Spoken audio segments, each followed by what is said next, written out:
So picture this. It's 1997, Okay. and the executives over at Kodak basically wake up to an absolute nightmare. Hmm. I mean, over the course of just a few months, they watch something like 11% of their entire United States market share just evaporate. Which is an astronomical loss for a legacy company in that short of a time frame. Right. Massive. And it didn't happen because of some sudden shift in consumer taste or, a new technological breakthrough. It was an orchestrated, brutal attack by their Japanese rival, Fuji. The classic Fuji Kodak price war. Yeah, Yes. exactly.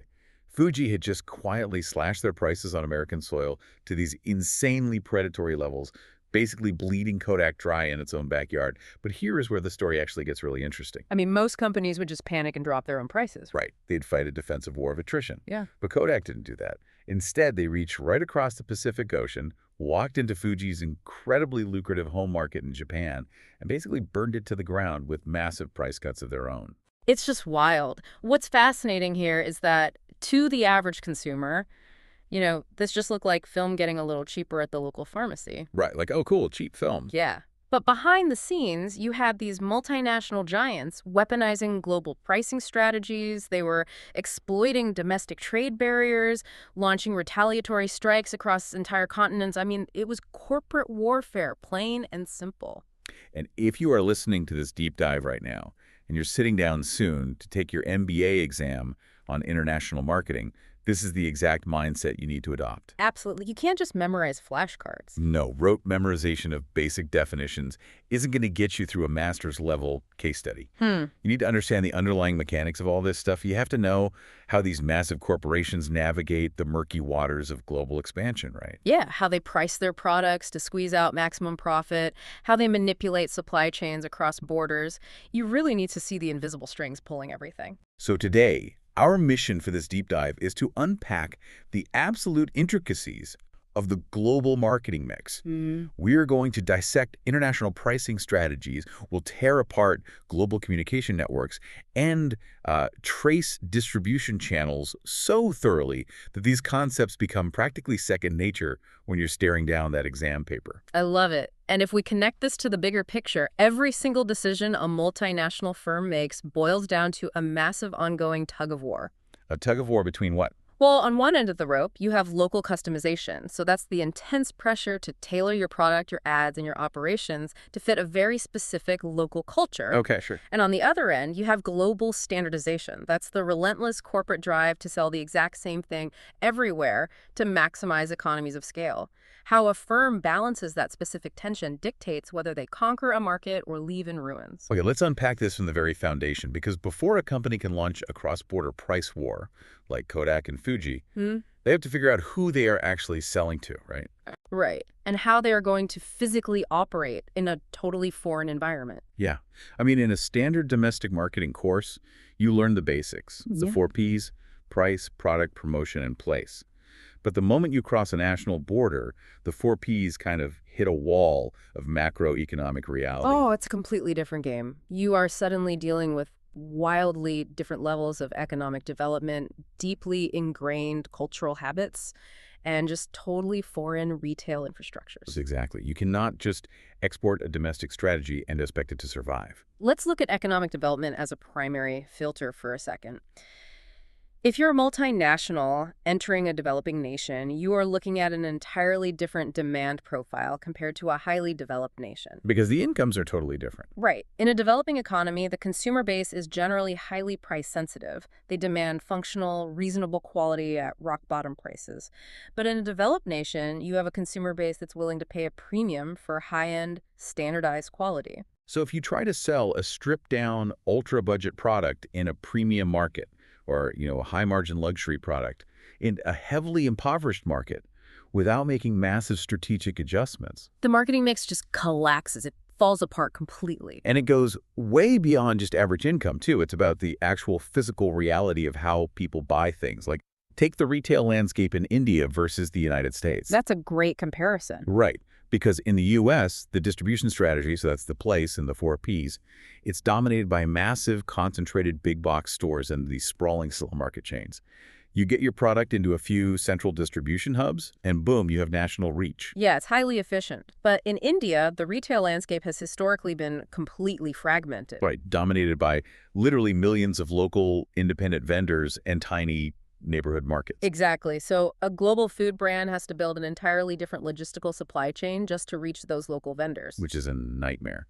And then you add the most rigid barriers of all to the mix, culture and language. Oh, absolutely. Consider doing business in Japan or China. Right. It is practically a non-negotiable requirement that a firm's operations, its employees, and its marketing are entirely fluent in the local language and perfectly attuned to local business etiquette. You can't just mandate English from your corporate headquarters in Chicago and expect Japanese distributors to fall in line, right? No, the resistance would be immediate and fatal to your market entry. Which brings us to the core mechanism companies use to manage all this chaos, which is market segmentation. Because the global market is just too massive and diverse, firms divide it into subsets to optimize their approach. Right. And as an MBA student, you know the 4 basic categories: geographical, demographical, sociological, and psychological. But for the exam, don't just list them. You need to understand how they actively shift corporate strategy. Let's look at the mechanics of that. Yeah, so geographical segmentation isn't just about drawing lines on a map. It's about urban versus rural infrastructure, like we talked about with India. Demographical segmentation is your income, age, education. That dictates your pricing tiers. Right. Sociological segmentation deals with societal structures, like race, religion, and class. That can dictate your entire product formulation. And then psychological segmentation targets behaviors, personalities, and lifestyle choices. To put this in a real-world context for you, think about a global auto manufacturer. Oh, okay, yeah. They don't market cars as a monolith. They heavily segment sociologically and demographically. They create a luxury division operating with a massive markup, exclusive dealership experiences, and high-end promotional channels. And that's targeted strictly at high-income, status-driven demographics. Exactly. Meanwhile, their budget division operates on totally different principles. Thin margins, high volume, practical advertising aimed at lower-income families looking for reliability. They are essentially 2 completely different companies hiding under one corporate umbrella. Or look at athletic apparel. A major shoe company engineers a $300 carbon-plated running shoe for professional athletes. Right, that's one segment. Then a $150 trendy sneaker for fashion-conscious teenagers, and his $70 supportive walking shoe for seniors. The R&D pipeline, the influencer marketing budget, and the retail placement for those 3 psychological and demographic segments are entirely isolated from one another. By segmenting like that, the firm captures the maximum possible profit from each distinct group. But wait, let me play devil's advocate here for a second. If you segment too deeply, doesn't that just create massive operational bloat? What do you mean? Well, if I segment globally across 195 countries, considering every single sociological and psychological quirk, am I forced to design a custom product for every single market? Because that sounds like an absolute nightmare for a supply chain manager. Oh, it would be a complete nightmare, which is exactly why firms constantly fight that urge. And this transitions us perfectly into the great strategic debate of international marketing: standardization versus adaptation. Okay, yeah, let's get into this. So a firm has to decide, do we adapt this product for every local market, or do we force a globally standardized product down everyone's throats just to save money? Let's start with global standardization. This strategy is usually triggered by 2 specific macroeconomic conditions. First, high pressure for cost reduction, and second, low pressure for local responsiveness. Basically, your margins are super tight, and the customer honestly doesn't care if the product is deeply tied to their specific culture. Exactly. The economic driver here is massive economies of scale. If you standardize a product, you design it once in an R&D lab, you build it in massive, centralized mega factories, and you deploy uniform marketing assets globally. Which just violently slashes the costs associated with local adaptation. Precisely. Semiconductors, computers, consumer electronics, these are the classic examples. A microchip has the exact same global demand pattern, whether it's powering a server in Tokyo, a laptop in Berlin, or a smartphone in Toronto. The physics of silicon don't really care about cultural nuances. No, they don't. Here's where it gets really interesting, though. There is a massive sociological shift happening right now that is supercharging the standardization strategy. And this is critical for your exam. It's called the youth convergence. Oh, this is a vital concept. Right. Because of widespread internet access, social media, westernized entertainment, the cultural barriers between young people globally are just collapsing. We are seeing a real homogenization of purchasing behaviors among global youth. A teenager in Brazil, a teenager in South Korea, and a teenager in France are increasingly likely to desire the exact same consumer electronics. They follow the same fast fashion trends, they listen to the same music. Exactly. And for a multinational firm, this convergence is an absolute goldmine. It allows them to bypass the expensive adaptation process and deploy highly standardized, highly profitable product lines to a massive, unified global demographic. But, you still can't standardize everything. I mean, a semiconductor is one thing, but if you were selling a refrigerator, you can't just standardize an American-sized double-door mega fridge and ship it to Tokyo. No, you definitely can't. It physically won't fit through the doors of a standard Japanese apartment, let alone into the kitchen. Precisely. And that right there is the absolute limit of standardization. Adaptation is required the moment a firm hits an immovable local barrier. And those barriers can be physical, like your refrigerator example, or they could be legal, cultural, or even climatic. Right. If local electrical regulations in Europe require a different voltage standard, your standardized electronics are useless. You must adapt. Or if you're a global fast food chain expanding into India. Yes. Religious customs regarding beef and pork dictate that your menu must be fundamentally redesigned. Ignoring these adaptation pressures isn't just inefficient, it is fatal to the enterprise. So the reality is that the most dominant global firms rarely exist at the absolute extremes. They operate in the middle, leveraging a balanced combination of standardized core components with localized, adapted features. Right. So, okay, you've analyzed your segments, and you've decided exactly where your product falls on the standardization adaptation spectrum. The next monumental hurdle is figuring out how to actually extract money for it across different borders. The fun part, pricing. We are diving into the complex, often controversial world of international pricing, and we need to specifically focus on price discrimination. Price discrimination often carries a really negative, almost predatory connotation in casual conversation, but in economic strategy, it is a brilliantly calculated maneuver. Well, what is it exactly? It is the practice of charging dissimilar prices for the exact same product or service in different countries or to different demographic groups, solely to maximize the firm's total profitability. Now, when you're sitting in the exam room staring at a case study on pricing strategy, the trap most students fall into is assuming a company can just arbitrarily change prices wherever they want. But they can't, right? No, absolutely not. There are 3 ironclad golden rules, 3 necessary conditions that must be fulfilled for price discrimination to actually work. Okay, let's hit them. First, the firm must have monopolistic power or significant control over its pricing. Right. If you are selling a highly commoditized product in a perfectly competitive market like raw wheat, you are a price taker. You have no leverage to discriminate. Makes sense. What's the second condition? The second condition is that the firm must be able to group the dissimilar markets according to their price elasticity of demand. We need to drill down into how elasticity is actively weaponized by these firms because this is crucial. Let's do it. Price elasticity measures how violently consumers react to a change in price. If a market is highly elastic, consumers are incredibly sensitive. Meaning if you raise the price by even 5%, demand might plummet by 20%. Exactly.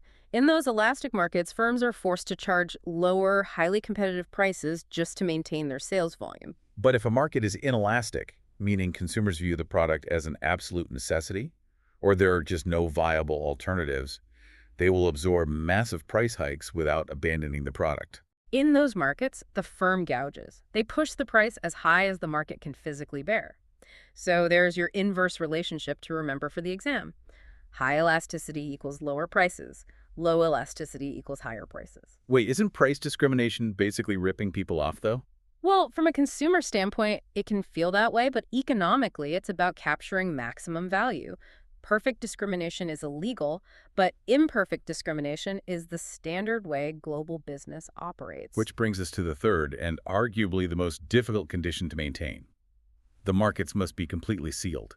There can be no reselling between the markets. This is huge. If a pharmaceutical company sells a life-saving drug in an elastic low-income country for $10 and prices that same drug at $500 in a highly inelastic, high-income country. They have to ensure that the $10 pills never make their way back to the high-income market. Right, because if an intermediary can buy 10,000 units in the cheap market, ship them across the border, and undercut the manufacturer in the expensive market, the entire pricing architecture just collapses. Arbitrage is the ultimate destroyer of price discrimination. Companies will go to extreme lengths to seal these markets. They'll change the physical color of pills, alter the packaging, use region-lock software, anything to prevent cross-border reselling. And once those three conditions are met, a firm can deploy the 3 degrees of price discrimination. Let's elevate this beyond the basic textbook definitions. Let's do it. First-degree price discrimination, or perfect price discrimination, is the holy grail for a corporation. This involves charging every single individual buyer the absolute maximum price they're willing to pay, down to the last penny. So it is the complete annihilation of consumer surplus. The firm captures 100% of the economic value. Exactly. Now, in the past, this was mostly theoretical because it's basically impossible to know what every single person is willing to pay. But today, think about big data. Think about dynamic pricing algorithms that track your browsing history, your geographic location, and your past purchases to instantly adjust the price of an airline ticket right as you click checkout. We are moving closer and closer to weaponized, perfect first-degree discrimination every day. Then you have second-degree price discrimination, which is based not on the individual's maximum threshold, but on the quantity they purchase. The classic industrial example here is utility pricing. A massive manufacturing plant pays a completely different rate for electricity per kilowatt hour than a residential home, based entirely on their huge volume of consumption. And finally, third-degree price discrimination, which is the most widespread and standard practice. This is where you separate entire markets or broad demographics purely based on their distinct price elasticities. The movie theater is the textbook example, charging seniors and students less. But let's look at software.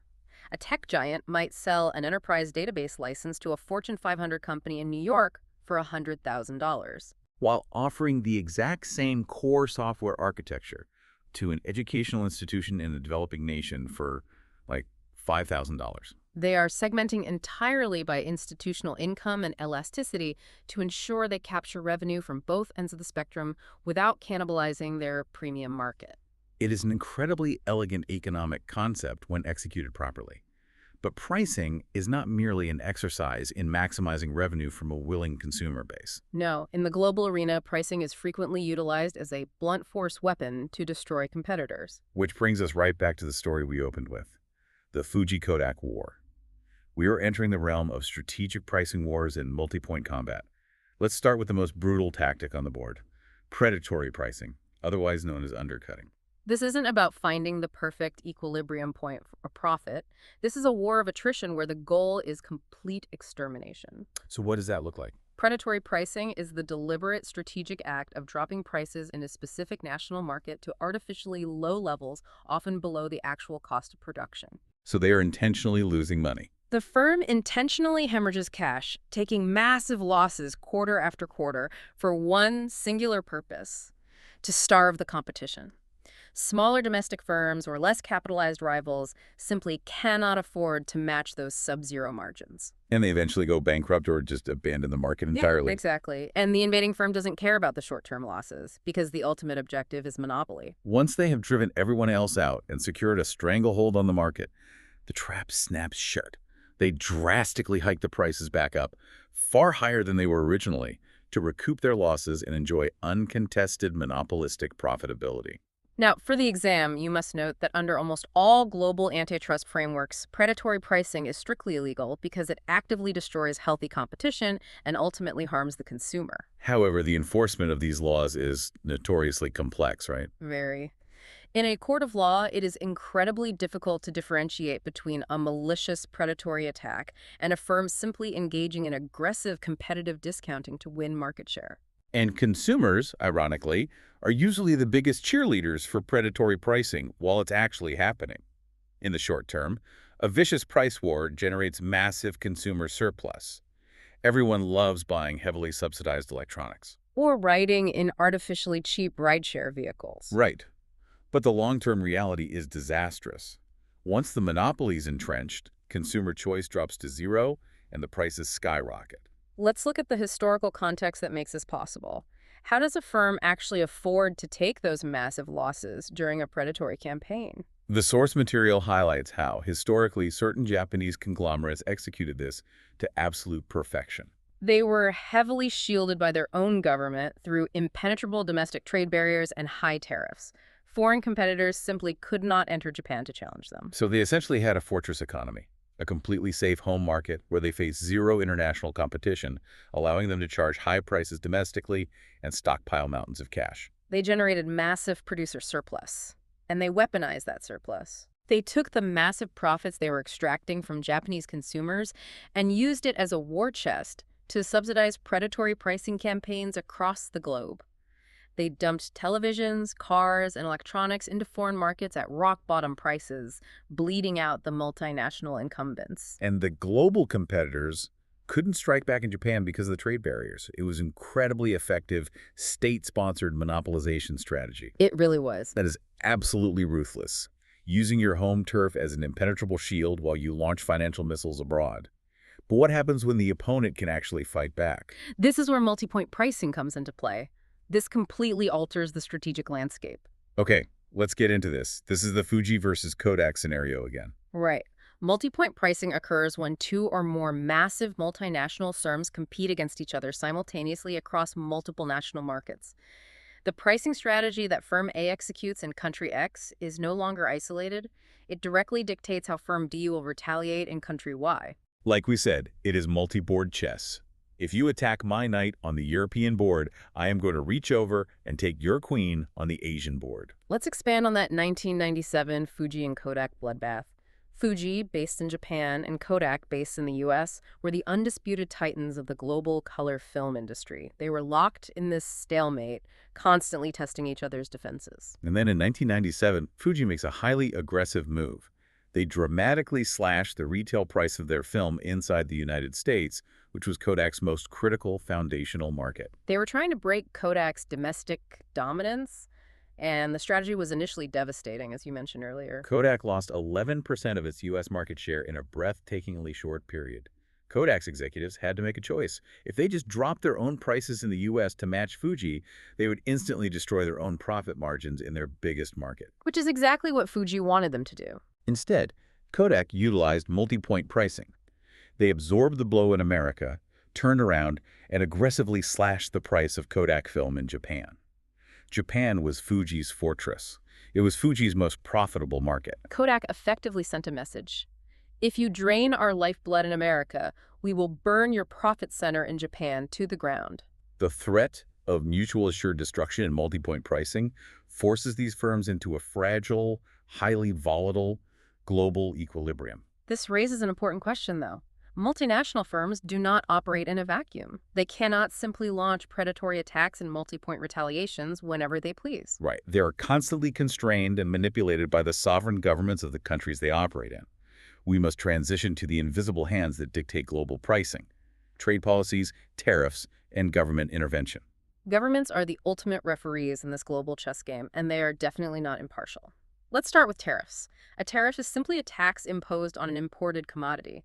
But strategically, a tariff is a defensive wall. When a government levies a high tariff on imported goods, it artificially inflates the price of the foreign product, rendering it uncompetitive against domestically produced alternatives. The primary objective is to protect infant or vulnerable domestic industries from being annihilated by highly efficient, standardized global competitors. It grants domestic firms an artificial, state-sponsored monopoly power within their own borders. And as we just discussed with the Japanese historical example, that domestic protection can actually breed a global predator. The tariff creates a safe haven where the domestic firm can build up a war chest to launch predatory attacks abroad. But governments also have offensive weapons to counter predatory pricing from outside their borders, right? Anti-dumping duties. Yes, dumping is the explicit act of a foreign firm selling a commodity in a domestic market at a price lower than what they charge in their own home country.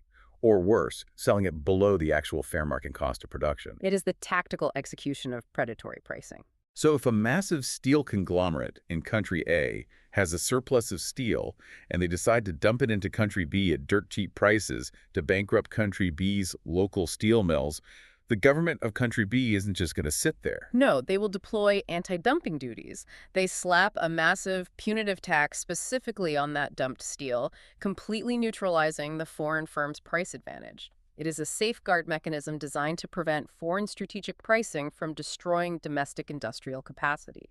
Furthermore, governments wield overarching competition policies. The mandate of these policies is to dismantle monopolies, enforce healthy market competition, and crucially, protect the consumer from exploitative pricing structures. Particularly regarding essential goods where demand elasticity is practically zero. And if you want to ace your exam, you need to memorize the two specific legislative examples from India provided in the source material. These are highly testable details, so write these down. First, to manage overall market fairness, the government of India established the Competition Commission of India on October 14, 2003, which was enacted through the Competition Act of 2002. Its explicit purpose is to sustain healthy competition and act as a watchdog against anti-competitive practices. The second example is even more aggressive in its intervention. The National Pharmaceutical Pricing Policy, implemented in 2012. Under this framework, the government actively caps and regulates the prices of critical drugs listed under the National List of Essential Medicines. A pharmaceutical company cannot utilize first-degree or third-degree price discrimination on these life-saving drugs to maximize profit. The government removes their pricing autonomy entirely to ensure public welfare. Okay, so we've looked at how companies wage war against external competitors and how they navigate the heavy hand of government regulation. But what happens internally? The insider tactics. How do these sprawling, labyrinthine multinational corporations move their own money across borders to avoid taxes and hide profits? We need to talk about insider financial tactics, starting with the ultimate corporate shell game, transfer pricing. Transfer pricing is one of the most powerful yet opaque tools in international business. By definition, it is the price at which goods, services, or intellectual property are exchanged between different subsidiaries or entities that are entirely owned by the same overarching parent firm. Let's break down the mechanics of this shell game. Think of wearing a jacket with two pockets. Transfer pricing is just moving your own cash from your left pocket to your right pocket. Okay, I like that analogy. But if the left pocket is heavily taxed, you make sure the right pocket charges the left pocket a massive fee so all the money ends up safe in the low-tax pocket. Precisely. Let's create a concrete hypothetical for the listener. Imagine a parent company headquartered in a nation with exceptionally high corporate tax rates. They have a manufacturing subsidiary, let's call it Subsidiary A, located in a country with very low tax rates, a tax haven. The parent company naturally wants to shift as much of its global profit as possible into that low-tax haven to shield it from the tax authorities in its home country. How do they actually execute this? They manipulate the internal invoice. The parent company will have Subsidiary A supply them with components, but Subsidiary A won't charge a fair market price. Wait, so they just overcharge themselves? Yes. Subsidiary A will charge an exorbitantly high transfer price for those internal goods. The parent company willingly overpays its own subsidiary. Oh, yeah. This massive internal expense wipes out the profit margin of the parent company in the high-tax country, meaning they owe very little in taxes there. Meanwhile, all that cash flows down to Subsidiary A in the tax haven, where it is recorded as highly profitable revenue and taxed at a minuscule rate. They just move the cash across the border disguised as an inflated business expense. That is wild. And the flow can be reversed depending on the strategic objective. What if the parent company needs to extract cash from a subsidiary located in a country with strict capital controls, where the government makes it difficult to repatriate profits? Then the parent company becomes the supplier. The parent company will provide management services, IT infrastructure, or intellectual property licensing to the subsidiary, and they will charge a massive, highly inflated transfer price for it. The subsidiary is forced to pay millions of dollars in licensing fees back to the parent headquarters.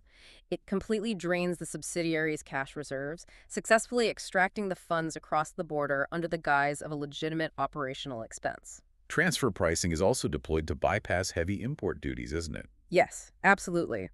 If a nation levies a massive ad valorem tariff tax based on the total value of the imported good, the parent company will deliberately set an artificially low transfer price for the goods it ships to its subsidiary in that country. On paper, the shipment looks practically worthless, meaning the tariff paid is incredibly small. And lastly, companies use this to escape currency risk.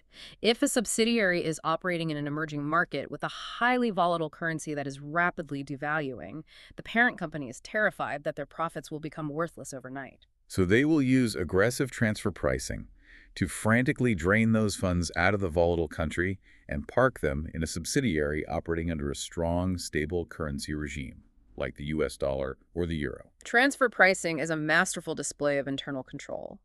But a firm's strategy can violently unravel when they lose control of their own supply chain. This introduces the concept of parallel imports, widely known as the gray market. The gray market is the direct, unintended consequence of the price discrimination strategies we discussed earlier. Remember the golden rule. Price discrimination only works if the market is sealed and there is no reselling. The gray market is what happens when the seal breaks. It occurs when independent, unauthorized third-party importers buy legitimately manufactured goods in a low-price country and then independently export and resell them in a high-price country, Entirely bypassing the original manufacturer's official distribution network. Let's look at the mechanics. Suppose a high-end camera manufacturer utilizes third-degree price discrimination. Okay. Based on elasticity and local incomes, they price their flagship camera at $500 in Thailand, but demand $1,200 for the exact same model in the United Kingdom. An opportunistic independent trader sees this $700 gap. They purchase 5,000 units in Thailand at retail price, load them onto a cargo ship, bypass the official UK distributors, and sell them online to British consumers for $850. It is pure arbitrage. The trader makes a massive $350 profit per unit. The British consumer is thrilled because they just saved $350 off the official retail price. But the original camera manufacturer is absolutely devastated. Their carefully constructed pricing architecture in the UK has been completely undercut by their own legitimately produced product. For your exam analysis, you must be able to objectively articulate the deeply opposing views on parallel imports, as outlined in the text.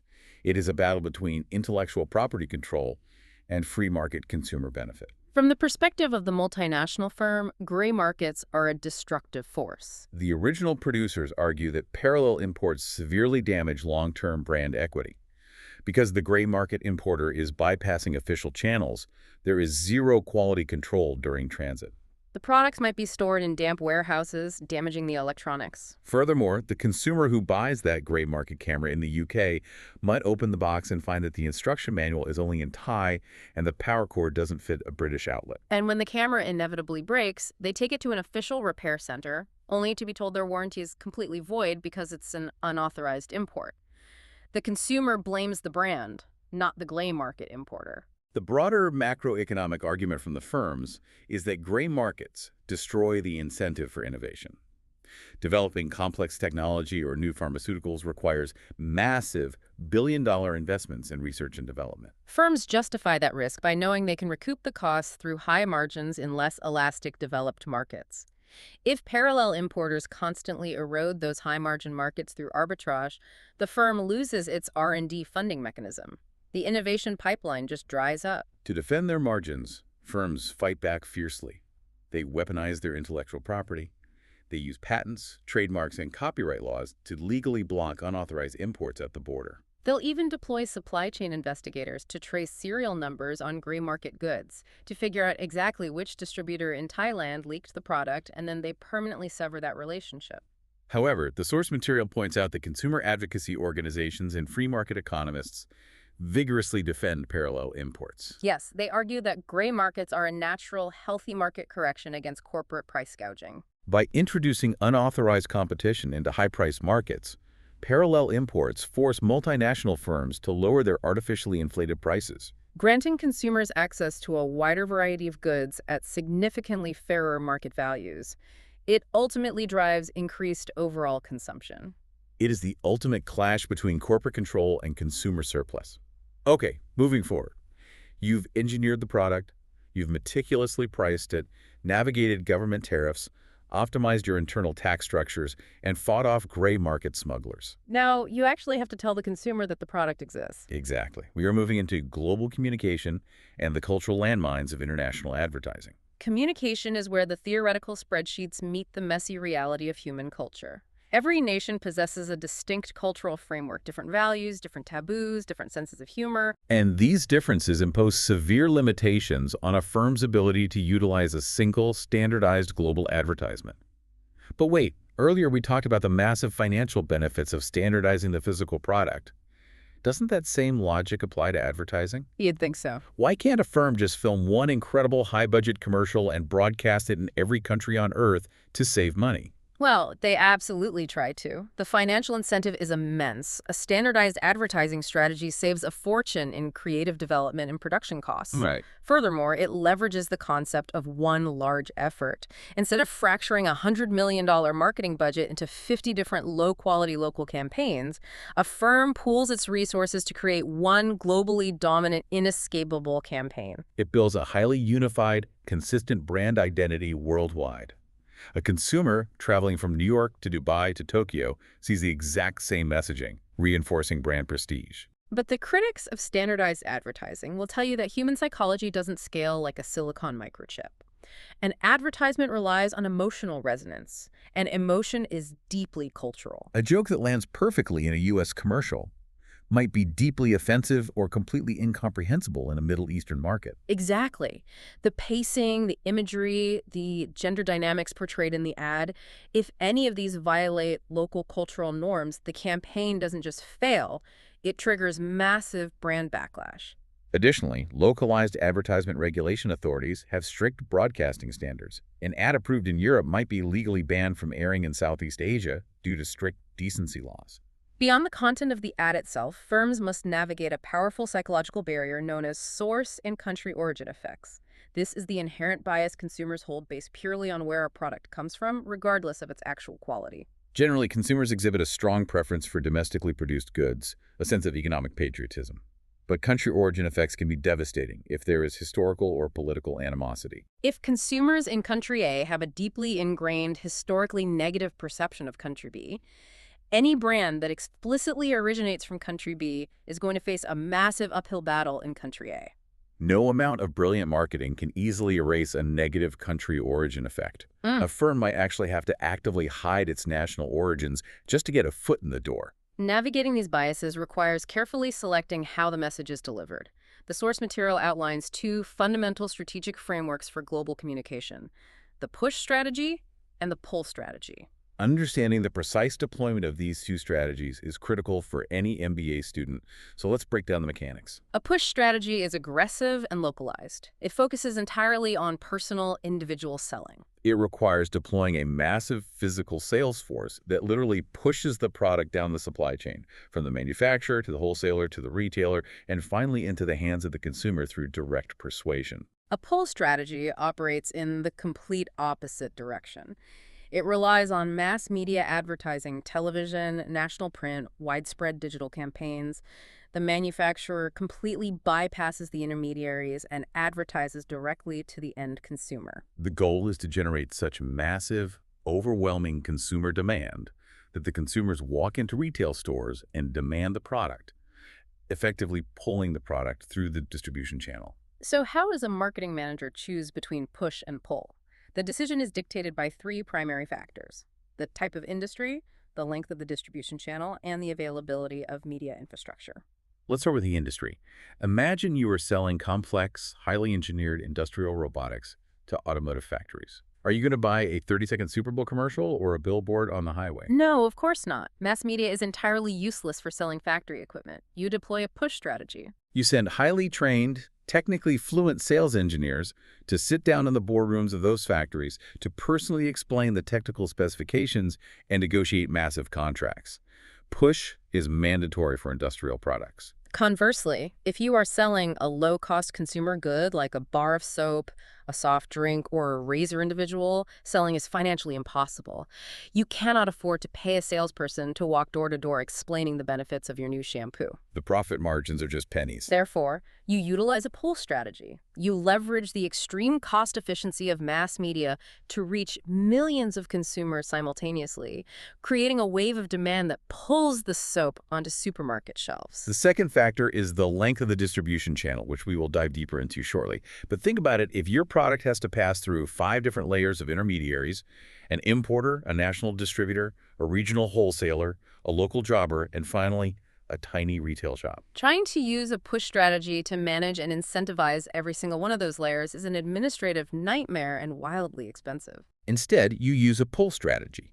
You blast the consumer with ads, the consumer demands it from the tiny retail shop, the retail shop panics and demands it from the wholesaler, and the entire long chain is forced into motion by consumer demand. The final, and often most restrictive factor, is media availability. This heavily correlates with a nation's level of economic development.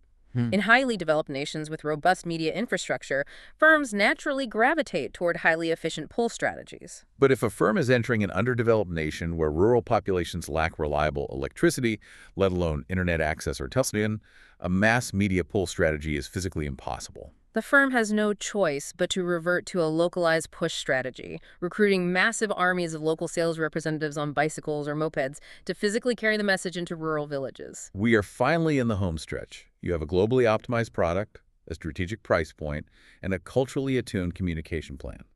The final P in our marketing mix is place. How does the physical, tangible product actually travel from the factory floor across international borders and into the hands of a consumer in a foreign market? Welcome to the complex logistics of international distribution channels. The distribution system is the physical circulatory system of global business. And just as we established that consumer preferences differ wildly across borders, the physical retail infrastructure of different nations is incredibly diverse. A firm cannot simply design a single, standardized logistical network and deploy it globally. The architecture of an international distribution system is built on 4 distinct pillars: retail concentration, channel length, channel exclusivity, and channel quality. If any one of these pillars is mismanaged, the product rots in a warehouse. Let's start with retail concentration. A national retail system is broadly categorized as either concentrated or fragmented. In a highly concentrated retail system, a very small number of massive corporate retailers hold the vast majority of the market share. This is the standard in highly developed nations, dominated by sprawling supermarket chains, national pharmacies, and big-box megastores. If I am a manufacturer entering the U.S. market, and I manage to secure purchase orders from just 3 or 4 of the largest national retail chains, I have effectively achieved nationwide distribution. My logistics are incredibly centralized. I ship massive pallets to a few central warehouses. That is the power of a concentrated system. But a fragmented system is the exact opposite. In a fragmented retail system, the market is completely decentralized, divided among hundreds of thousands or even millions of tiny, independent, family-owned shops. None of these retailers hold any significant market share. This is incredibly common in developing economies, particularly those with massive rural populations who rely on local neighborhood vendors rather than traveling to distant urban supermarkets. And here is the critical connection for your exam. Retail concentration directly mathematically dictates the second pillar, channel length. Remember, channel length is simply the number of independent intermediaries standing between the manufacturer and the final consumer. A fragmented retail system forces an incredibly long channel length. If you are a global beverage manufacturer trying to sell soda in a developing country with 500,000 independent neighborhood kiosks, you physically cannot deliver directly to them. You just don't have the trucks. So you are forced to sell massive quantities to a national importer. The importer sells to regional wholesalers. The wholesalers sell to local distributors. The local distributors sell to independent van drivers who finally drop off a few crates at the neighborhood kiosk. That is a massively long channel. And here is the brutal economic reality of a long channel. Every single one of those intermediaries, the importer, the wholesaler, the van driver, has to make a living. They all add their own profit margin, their own markup to the product as it passes through their hands. By the time that soda reaches the final kiosk, the cumulative markups have drastically inflated the final retail price. A long channel fundamentally destroys your ability to compete on price. This is exactly why the source material highlights e-commerce as the ultimate global disruptor. The rapid expansion of multimedia and internet penetration has violently shortened channel lengths across the globe. In-commerce platforms act as two-sided digital markets. The text specifically calls out platforms operating in developing markets like Flipkart, Snapdeal, Jabong, alongside global giants like Amazon. These platforms allow the manufacturer to connect almost directly with the end consumer, instantly vaporizing the massive, expensive web of traditional wholesalers and regional distributors. Even the rise of modern brick-and-mortar supermarkets in developing nations acts as a channel shortener. Instead of a consumer having to visit an independent butcher, a separate baker, and a separate greengrocer, they go to one concentrated location. The logistics consolidate. But even if you manage to secure a short distribution channel, you might run headfirst into the third pillar, channel exclusivity. Channel exclusivity refers to the invisible, often historical barriers that make it exceptionally difficult for a new, foreign firm to physically place its products into a domestic distribution system. Local retailers might have entrenched decades-long loyalty to domestic manufacturers. This is famously prevalent in certain Asian markets where business is deeply tied to historical relationships and interlocking corporate networks. It is an old boys club. If the massive local distributors simply refuse to stock your product because they are loyal to your domestic rival, your brilliant global marketing strategy is dead on arrival. Furthermore, channel exclusivity can be driven by dominant local designs. If consumers in a market are fiercely loyal to a specific traditional style of a product, retailers will be highly exclusive and completely unwilling to take a financial risk on stocking an unproven foreign design. Which brings us to the fourth and final pillar, channel quality. This metric evaluates the actual competence, expertise, and technological capability of the established local retailers to effectively sell and support your product. In highly developed nations, channel quality is generally superb. The retailers have sophisticated point-of-sale data systems, they know how to market premium products, and they have trained staff. But if you are expanding into an emerging market, weak channel quality can cripple your business model. If your firm is attempting to launch a highly sophisticated, technologically advanced piece of equipment, and the local retailers lack the technical fluency to explain its features to consumers or the infrastructure to provide after-sales maintenance, the product will inevitably fail. When faced with weak channel quality, a multinational firm is forced to make a difficult choice. They must either invest heavily in educating and upgrading the local intermediaries, or they must take the astronomically expensive route of bypassing the local system entirely and building their own proprietary, company-owned distribution network from the ground up. And just like that, we have traced the entire exhausting journey of global commerce. We started with identifying the precise consumer segment and agonizing over the balance between the economies of global standardization and the necessity of local adaptation. We navigated the treacherous, cutthroat waters of price discrimination, predatory corporate warfare, and government tariff walls. We cracked open the accounting books to reveal the corporate shell games of transfer pricing and the battles against gray market smugglers. We weighed the cultural landmines of global communication and the tactical deployment of push versus pull campaigns. And finally, we traced the physical logistical nightmare of navigating fragmented distribution channels. It is a phenomenal amount of complex, interconnected, strategic decision-making. Every single variable affects the others. So when you're sitting in that exam room, how do you synthesize all of this? Let's do a rapid-fire strategic recap so you can keep this in memory. First, on pricing. Never forget the 3 ironclad rules of price discrimination, firm control, elasticity grouping, and a completely sealed market to prevent arbitrage. Second, if you get a question on strategic combat, immediately map out the mechanics of multi-point pricing using the 1997 Fuji versus Kodak retaliation as your core framework.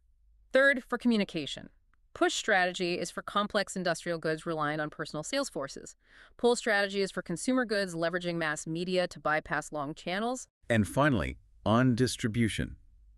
Remember, the mathematical inverse relationship fragmented retail landscapes force long, expensive distribution channels, while the rise of e-commerce violently collapses those channels, destroying the intermediaries. You now have the underlying mechanical framework to approach any case study. But before we conclude, I want to leave you with a final, provocative thought, something to challenge the very premise of what you are studying. Let's hear it. The trends we discussed today are accelerating. We noted that the youth convergence is rapidly homogenizing global consumer demands, making globally standardized products increasingly dominant. Simultaneously, we noted that e-commerce is violently shortening distribution channels worldwide, standardizing the physical buying experience on a global digital interface. If these two massive trends, cultural homogenization and digital distribution, continue to accelerate to their absolute peak, will the concept of international marketing eventually cease to exist? Will it simply become one unified, borderless global marketing? If an entire generation desires the exact same product and buys it through the exact same digital portal, regardless of whether they live in London, Lagos, or Lima, will the entire painstaking process of local adaptation eventually become a completely obsolete relic of the 20th century? Now, that is a brilliant, terrifying question to wrestle with during a late-night study session. Think about the implications of a truly borderless consumer base as you review your notes. Absolutely. To our dedicated MBA student listening, you are no longer just staring at a muddy, confusing textbook. You now have the strategic map. You understand the invisible macroeconomic forces at play, and you know exactly how the titans of industry manipulate them. You are ready to absolutely conquer this material. We wish you the absolute best of luck on your upcoming exam. Go in there and crush it. This has been The Deep Dive. See you next time.